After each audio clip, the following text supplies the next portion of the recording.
আমাদের সময় আমরা পরীক্ষা দিচ্ছি, আগে ডিটারমাইন্ড হয়েছে যে পরীক্ষা দিতে হবে বা এখান থেকে কীভাবে একটা ভালো রেজাল্ট করা যাবে। বা অ্যাকচুয়ালি আমাদেরকে পরিবার থেকে বলেন বা শিক্ষকরা বলেন এই জিনিসটাই শিখাইছে যে কীভাবে পরীক্ষাটা দিতে হবে বা কীভাবে একটা ভালো রেজাল্ট করা যাবে। আর এখনকার জেনারেশনের অবস্থা দেখেন, তারা পরীক্ষার পরে কী করবে, কোথায় ঘুরতে যাবে, কোথায় কী করবে, এই বিষয়গুলো প্ল্যান করতেছে। ইভেন শুধু তাই নয়, তারা পরীক্ষার হলে ঢোকার আগে সিগারেট পকেটে নিয়ে ঢুকতেছে যে ওয়াশরুমে গিয়ে তারা সিগারেট খাবে। আবার পরীক্ষার শেষে হতে হইতে কি কয়টা সিগারেট খাইছে এটার একটা হিসাব রাখতেছে যে না আমি কয়টা সিগারেট খেয়েছি। মানে বিষয়টা একদম পুরোপুরি ঘেন্সি একটা হয়ে গেছে। আজকে আমি আসছিলাম একটা কাজে, বাইরে আসার পরে একটা টং দোকানে, ইভেন আমি এখন ওখানে বসে বসে ভিডিওটা করতেছি। তো ছেলেপেলে এখানে এসে আলোচনা করতেছে যে আমরা আজকে পরীক্ষায় আমি আজকে 4টা সিগারেট নিয়ে ঢুকবো, ওয়াশরুমে যেয়ে 4টা সিগারেট খাবো। তারপরে আরেকজন বলতেছে যে আমি এতগুলো নকল নিছি। অথচ ভাই পরীক্ষাটা কিন্তু ইসলাম পরীক্ষা। নাম্বার 1, নাম্বার 2, অনেকে এরকম আলোচনাও করতেছে যে পরীক্ষার পরে কি বলবো ভাই, মানে এগুলা মানে জাতির মানবিক অবক্ষয় বলতে পারেন। যে তারা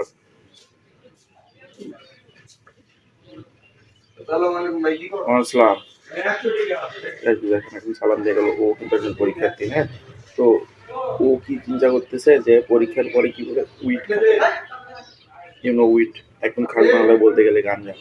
তারা মাত্র এসএসসি পরীক্ষা দিচ্ছে, অথচ তারা মানে উইডে অ্যাডিক্টেড। চিন্তা করা যায় এরা ভাই জাতির জন্য কি করবে। এই যে একসময় আবু আদনান তোরা বলছিল যে এই জেনারেশন কি করবে, এই জেনারেশনকে দিয়ে কি হবে। এখন আমার মনে হয় যে আবু আদনান স্যার বা আবু আদনান হুজুর যে কথাটা বলেছিল, অ্যাকচুয়ালি তিনি খারাপ কিছু বলেননি। তিনি যেটা বলেছেন একদম মনে করেন বাস্তবসম্মত কথা বলছেন যে এই জেনারেশনকে দিয়ে কি হবে যারা রাত সকাল 12টা পর্যন্ত ঘুমায়। বলে আমি একটা ছেলে মোটামুটি বাংলাদেশে পড়াশোনা শেষ করছি। তো এখন আমি ছোটখাটো একটা জবেও ছিলাম। জব সুইচ করে এখন বাসায় বাবার সাথে ব্যবসা-বাণিজ্য দেখছি। বাট আমার তারপরেও কেন জানি মনে হয় সকালবেলা যখন ৬টা-৭টা বাজে তখন আমার মনে হয় যে অনেক সকাল হয়ে গেছে। আমি কেন এখন ঘুমাচ্ছি? আমি এখন যদি যাই বাবার কিছু হেল্প করি। চিন্তা করি আমি এভাবে, বাট জানি না অ্যাকচুয়ালি তারা কিভাবে চিন্তা করতেছে বা তাদের চিন্তাভাবনাটা কি। আর এখনকার এমন একটা অবস্থা হইছে যে তারা সবেমাত্র এসএসসি পরীক্ষা দিচ্ছে। এসএসসি পরীক্ষা দিচ্ছে মানে তাদের বয়স কত হবে? 15 থেকে 16 বছর।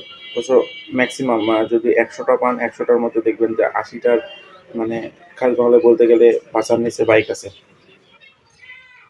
তো ওরা বাইক নিয়ে যাচ্ছে পরীক্ষা দিতে। তো ওই জেনারেশনটা ভাই কেমনে এখান থেকে রিকভার হবে আমি বুঝতেছি না।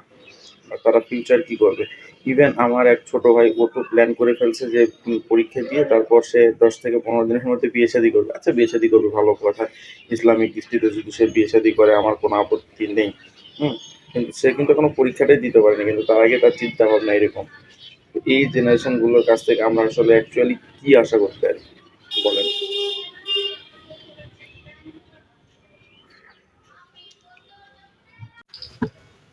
আমি আসলে সেই বাবা-মাদেরকে বলতে চাই যারা আপনাদের ছেলেদেরকে খেয়াল রাখছেন না বা বুঝতেছেন না যে অ্যাকচুয়ালি তারা কি করতেছে। আমি তাদেরকেই বলতেছি ঠিক আছে যে আপনার ছেলেমেয়ের প্রতি এটলিস্ট ন্যূনতম খেয়ালটা রাখেন। যাতে তারা যেটাই করুক, খেলাধুলা করুক, আনন্দ ফুর্তি করুক, গান বাজনা করুক, শয়তানি ফাজলামো করুক। ইটস নট ফ্যাক্ট তারা এটলিস্ট নেশার সাথে যেন না জড়ায়। ভাই নেশা যে কত খারাপ একটা জিনিস আর এখান থেকে রিকভার হতে যে কত সময় লাগে এটা অ্যাকচুয়ালি সবাই বলতে পারবে না। যখন একটা ফিক্সড সময় আসবে তখনই তারা বলতে পারবে যে এখান থেকে কীভাবে রিকভার করতে পারবে। আপনারা হয়তো অনেকেই ম্যাক্সিমাম ইয়ো হানি সিংকে চিনে থাকেন। সে তার কিছু মানে ইন্টারভিউ আছে, ছোট ছোট ক্লিপ আমি দেখছি ফেসবুক, ইউটিউব, ইনস্টাগ্রামে।